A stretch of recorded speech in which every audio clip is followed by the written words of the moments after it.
I always thought marriage was supposed to be a sanctuary, a safe haven from the chaos of the world. But everything I believed about love and loyalty imploded on a humid Saturday afternoon at a yoga studio. My wife had been raving about her yoga instructor for months, so when she finally insisted I meet him, I obliged. As soon as I entered the studio, my heart stopped. There, guiding a class with impeccable poise, was my brother, the one who disappeared when we were teenagers. I hadn't seen him in over a decade, and here he was, the enigmatic figure who had been twisting my wife's body into shapes that I never could. My shock was compounded by their awkward exchange of glances, a silent conversation that screamed betrayal. I watched as my wife's eyes darted between us, her face a canvas of panic and guilt. It was like being hit with a tidal wave of revelations, the secret yoga sessions, the late-night classes she never invited me to join, and her sudden interest in wellness retreats.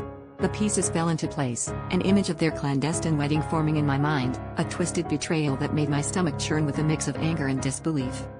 Confrontation was inevitable. Outside the studio, my brother tried to explain. He said they had met before he took on this new identity, before he knew I was her husband. Their relationship wasn't planned, he claimed, but the sincerity in his voice was drowned out by the deafening betrayal that rang in my ears. My wife stood silent, her eyes pleading for understanding, but the magnitude of their treachery left no room for forgiveness.